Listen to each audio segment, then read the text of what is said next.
la direction des domaines. Alors Vito. oui mu nekk tamit li nga xamante ne war nañu ko mën a commentaire tey si li nga xam moom mooy matinale de la jeunesse. Alors voilà.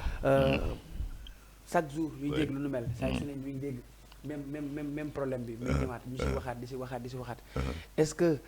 jàpp nga ne nekkul loo xam mën na tàddeel li nga xam moom mooy liggéeyu gouvernement bi fi nekk actuellement. bu baax a baax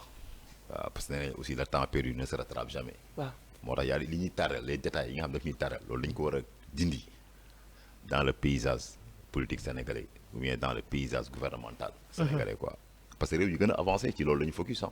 moo tax ñu avancé parce que ay nit lañ comme ñun américains yi benn bopp lañu yor ñu yor benn bopp n'est-ce pas. waaw ñu yor ñaari loxo ñu yor ñaari loxo ñu yor ñaari tànk ñu yor ñaari tànk ñu am xel ñu am xel pourquoi ñoom ñu avancé ñun avancé wuñ. question boobu africain dañu ko war a posé wu. on doit poser cette question si vous allez en Europe xoolal Afrique jeunesse bi ni ñuy mbëkkee gain lu la pour génn Jolof pour génn Afrique pour dem Kaaw. pour quelle raison te ñu am continent ñu am réew. pourquoi liggéey ñu ko. ces genre de détails là moo tax.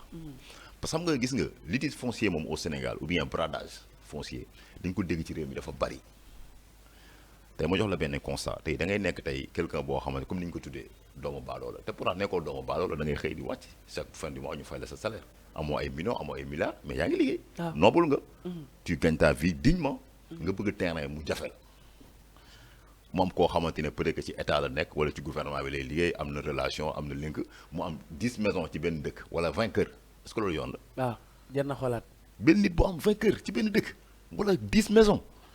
te boo xoolee ba ci biir ni mu ko amee teguwul yoon. yàlla boo nekk si état. nga nekk gor di fight chaque jour bëgg terrain boo tabax pour dugal sa njaboot mu tële.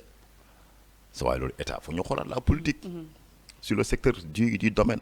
xam nga moo tax ñu créer DGID direction générale des impôts et domaines comprendre nga pour que affaire bi am une très bonne gestion population bi demande bi ñuy def ñu mën leen ko offrir xam nga nag institution la day am un DG boo xam moom mooy nekk à la tête. dem un DG quoi boo xoolee 3 DG la ñu ciblé mais amoon na yeneen DG yu nekkoon ci nguur woowu est-ce que ñooñu dañoo tudd seen tur je pense que ne ñenn ñi bokk kenn tuddugul seen tur quoi. mais problème bi mooy c'est-à-dire que xam nga dañu ne la confiance n'exclut pas le contrôle quoi sa waay la confiance. n'exclut pas le contrôle.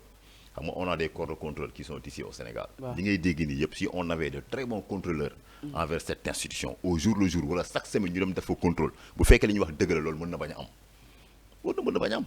mais bu fekkee c'est ce qu'ils font des contrôles quoi muy inspection générale d'État ou bien OFNAC ou bien Cour des comptes est-ce que ils sont bien équipés est-ce que may nañ leen audace bi autonomie ak indépendance ñu doon def seen contrôle de manière indépendante de manière autonome attention. parce que am na benn pression ñoom bu ñu mën a subir envers le DG. mën nañ ñëw gis DG bi jëm a waxtaan ak moom jëm a def ay contrôle gars yi na ko arrête man je ne parle pas avec vous. man je ne parle même pas avec les ministres man je parle avec le président directement. tu as vu. xam nga kooku dafa la limité. te pourtant kooku loolu moom mooy liggéeyam. moo tax gestion étatique dafa nekk loo xamante ne dafa xaw a compliqué parce que yow tey di nga nekk DG di def lu neex fekkee président bi dafa nekk complice nag si le président est complice xam nga tey réew mi sant la nga def ak président sant la nga def bokkul xam nga réew mi mën na la sant nga def li la réew mi sant nga def rek jàpp ne loolu moo gën ci yow président mën na la sant loo xam da yow da nga ko def de fekk loolu moom moo gën sax si réew mi mais parfois mën na la sant loo xamante ne réew mi sant loo ko nga def ko. mais tu vas subir les conséquences. attention. est-ce que dégg nga baax na la xam nga tey mën nga nekk DG impôt et domaine wala nga nekk domaine président de la République ne la bon j'ai un ami là xam nga il faut aller vers Almadies et xam nga prendre c'est-à-dire que nga jël fa benn suuf nga jox leen ko xam nga il faut essayer il faut débrouiller nga ne ko non foofu dafa xaw a saturé mu ne non il faut débrouiller il faut comprendre nga ñëw dagg ko jox leen ko de manière irrégulière. yow la DG tu vas subir les compétences parce que président de la République bu wàccee élection moo ko fi wàccee dañ koy jox avion présidentiel lañ koy jox mu génn réew mi dem yoon. waaw yow mi toppoon si ginnaawam nag mu lay def loo xamante ne peut-être que nga xalaat yaa ngi nekk DG suba mu def le ministre après yow mën nga ci wét parce que dama ne DG amuñu audace ak fit xam nga di def ay litiges ay fonciers affaire bi te amul xolo complicité quoi man loolu dama ko gëm quoi. man pour man c'est-à-dire que am na am na benn affaire bu nekk si ginnaaw quoi te dama naan li gën a nekk si ginnaaw sax mën na nekk le président de la République. mën na nekk le président de la République. léegi nag je pense que ni le dossier de Mamour Diallo. xam nga parce que ñi nga xam ne ki nga xam mooy le président de la République muy Bassirou Diomaye Diakhar Faye son excellence et le premier ministre ñoom impôt et domaine lañu nekkoon. impôt et domaine te sa waay scandale bi mu gën a def bañ dàq ko sax dans la fonction publique muy Ousmane Sonko c'était le dossier de Mamour Diallo parce qu'il avait traité que il avait détourné 94 milliards loolu la waxoon 94 milliards ba gars yi yóbbu ko conseil de discipline xam nga di ko jéem a tegaat si axe mu faalewul gars yi muy fippu gars yi dàq ko kon je pense que dossier boobu aussi war nañu ko mën a tegaat sur la table parce que dafa coré woon un tollé sur le plan national moom 4 ans la fa def Mamour Diallo après ba mu quitté il y avait ce qu'on appelle Mame Boye Diao bi nga xam ne ñëwoon na jiite aussi ba mu quitté aussi Mamadou Gueye alors xam nga bi nga xam aussi il est le président de l'AS Pikine aussi xam nga mooy aussi ñëw na gérer léegi nag gestion moom publique dafa war a nekk une gestion vertueuse mais waru nekk une gestion nébuleuse on les a convoqués ou bien après que dinañ leen convoquer à la justice ils n'ont qu'à aller répondre si on les pose des questions d'accord ils répondent d'accord xam nga s'ils n'ont rien fait après ñu bàyyi ñu ñibbi seen kër quoi merci c'est ça Vito kii Matar doo ma kilim parce que émission bi li muy gën di dem information yi di gën a wàcc kilim waaw kilim bi waaw kilim ma ñu daal di ànd ak aussi Ousmane laajte ko moom tamit analyse am si li nga xam moom mooy Mamour Diallo Mame Boye Diao ak Mamadou Gueye si affaire foncière bi nga xam ne éclaboussement la direction des dem Ousmane chaque journée maa ngi ko doon wax léegi Vito chaque journée problème bi dafay revient sur le terrain dafay ñëwaat souvent te tamit sa gis-gis lan la compétence yi moo fi nekkul pour traiter ko wala pour affaire de politique bu ngeen doon wax léegi sànq. je pense que ce sont des dossiers déjà classés. ndax bu ñu fàtte ne aussi ki nga xamante ne moom mooy Mamadou Gueye nekk le président de l'AS Pikine nekk aussi en même temps le maire de Djiddah Thiaroye Kaw retour ci voyage am lañ ko jàpp daa demoon voyage ñëwaat ñu jàpp ko. tudd ci mbirum foncier man au début quand on a dit que brigade de recherche de Kër Massar tiit naa mais après quand on a parlé de foncier dama xam ni peut-être nekkoon na ay dossiers yoo xamante ni yàgg nañ ko tudd ci moom ki nga xamante ni moom mooy Mamadou Gueye mais en même temps Mamour Diao ak ki nga xamante ni moom mooy aussi Mame Boye Diao laa bëggoon wax autant pour moi ki nga xamante ni aussi moom mooy Diallo aussi waaw mu nekkoon ay dossiers yoo xamante ni peut-être yàgg nañ koo wax waaw mais peut-être comme ni ma koy waxee souvent dama koy wax ma ne y a des dossiers yoo xamante ni c'est purement politique y a des dossiers yoo xamante ni aussi ce sont des dossiers de justice les dossiers de justice c'est la justice qui doit rendre la vérité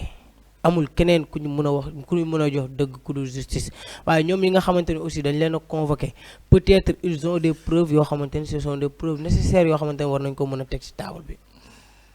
ki nga xamante ni tey damay gis souvent les Pikinois kay bu ñu dugalee statut may gis je suis de tout cœur avec ki nga xamante ni moom mooy Mamadou Gueye le président de l'AS Pikine keroog maa ngi gis sax ki nga xamante ni moom mooy le président des supporters de l'AS Pikine Amdi Moustapha Seck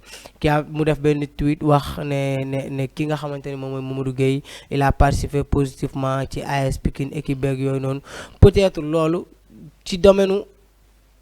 Pikine la waaw ci domaine li nga xamante ni tey moom moo ko warloo ak équipe bi la def mais li nga xamante ni moom mooy ce sont des domaines fonciers dafa nekk mbir moo xamante ni tey du mbir moo xamante ni tey je suis de tout cœur rek wala kii deful li nañ kap non ay dossiers loo xamante ni ce sont des dossiers yoo xamante ni tey dañ see war a gën a taxaw ndax boo xoolee tey ñun lu ñu gën a tardé lu si bëri ay dossiers fonciers da see bokk te nga gis koo xamante ni borom alal la ñu jékki-jékki ñu ne la moom immeuble bii moom lii te tey xam nga fan la ko jëlee. mais Ousmane si côté boobu tout le temps tamit dañuy dégg ne duñ dégg ñu ne Ousmane wala Vito wala Laymar moom la ñuy jàpp suñu problème ay affaire de jaay jël alal bi moo jël terrain bi tout le temps yi gis ñi nekk si biir nguur bi nga xam ne jeunesse bi yëpp ñoom la ñuy bàyyi xel ñoom la ñuy xaar pour ñu fajal leen seen ay buumu gàcce mën naa kaa tuddee loolu mais tout le temps même nit yi nga xam ne moom la ñëpp di xaar ay Mamadou Gueye Mamadou Diallo aussi ñeneen ak ñeneen tout le temps ñoom la ñuy wax si problème yu nu mel jàppoo ne ñoom tamit jotul ñu xoolaat tamit seen bopp. foofu laa doon waxee léegi ma ne tey ki nit koo xamante ne dafa jékki-jékki rek am alal. nga nekkoon ci nguur génn ci nguur am alal bu dul jeex xamuñ fan nga ko jëlee nga jékki-jékki immeuble bi moo xam moom lii moo xam moom ñu jàppale ñu ne da ngaa détourné ay milliards. nga jékki-jékki ñu ne waa jël nañ ci moom lii après pare nañ léegi li nga jël est-ce que moom réellement moom moo xam moom est-ce que moom alalam la ko jëndee. est-ce que nekkul aussi alalu population bi nga xamante ne ñoom ñoo ko nañ partir aussi nit ñi maanaam population moo leen dénk réew mi tey ni ngay defee prêter serment balaa ngay nekk boo nekkee président teg ni ngay waatee def prêter serment ba boo fi jugee aussi balaa ngay départ di dem feneen da ngaa war a defaat prêter de serment nga wax li nga xamante ni tey ñoom noonu nga doon diriger réew mi li nga xamante ni tey ñoom la sénégalais joxe woon réew mi nga koy diriger nga ne lii ak lii ak lii ak lii te bu ñu fàtte ne aussi impôt et domaine dafa nekk loo xamante ni tey peut-être alalu réew mi yëpp fa la ñuy jaar ki nga xamante ni tey moom moo ko diriger mu nekk fa nga diriger ko ñu jékki-jékki dàq la fa ñu ne da nga def ci yëfu foncier te ki nga xamante ni tey le premier ministre Ousmane Sonko nekkoon na domaine xam na nu muy doxee ki nga xamante ni tey moom mooy Bassirou Diomaye Faye nekkoon na fa xam na nu muy doxee ñu bari nekkoon nañ fa xam nañ nu ñuy doxee mais tey il ne faut pas que nga nekk ci benn mbir rek di profité ci mbir mi pour am ci dara tey li ngay am après la lay jëriñ tey imaginer nga am dara tey la moo gën a métti si àdduna ñu ne kii moom moo def lii ñëpp di la ko xoolee mu nekk loo xam peut-être yow di ngay jël sa alal di ko def si nit ñi di si kontaan di leen ñaan mais li ngay jox nit ñi est-ce que yow yaa ko moom loolu aussi nañ koy bàyyi xel bu baax a baax ki nga xamante ni moom mooy Mamadou Gueye man je ne dirais pas que ni moo ko def wala defu ko ndax man xaw ma si dara mais quoi qu'on puisse dire mooy mbiru foncier justice moom moo ci daal di wax waaye Mamadou Gueye en tout cas ce qu'il a fait pour Pikine les Pikinois sont reconnaissants envers lui def na lu bëree bëri biir Pikine jël na lu bëree alalam bu du benn du ñaar du ñett mu koy def ci équipe bu AS Pikine en même temps fi nga xamante ni foofu lay jiite muy mairie Djiddah Thiaroye Kaw aussi ñoom it am nañ benn reconnaissance boo xamante ni def nañ ko envers lui waaye lépp loo xamante ni tey peut-être ñoom bu fekkee defuñu bu ñu leen wooyee convoqué leen yéen a def defoo leen lan la andi leen preuve yi ñu wane yéen a defoo leen andi nañ preuve yi ñu wane ñu ne lii la ak lii la ak lii la ñu xam ne defoo leen ñu bàyyi leen nga ñibbi mais fekkee ñoom ñoo def aussi ne que justice soit faite de justice aussi bu ñu wax ni ñii ñoo am doole wala ñii amuñ doole justice dafa war a nekk justice boo xamante ni justice bu équitable la képp koo xamante on doit voir l'indépendance de la justice doit être indépendant képp koo xamante ni justice war na dal sa kaw mu dal sa kaw képp koo xamante ni tey justice warul dal sa kaw mu laver sa honneur xam ni defoo dara nga dem nekkaat ci occupation yi nga xamante ni moom nga nekkoon lay maan. merci beaucoup Ousmane loolu la indi si li nga xamante ne mooy suñu deuxième sujet gis nañ vidéo tamit indi na si ab analyse mun naa kaxa tuddee noonu waaye aussi Ousmane tamit daal dina ko indi alors peut-être léegi heure jeexantal bi daal di jeex dañuy dem rapidement suñu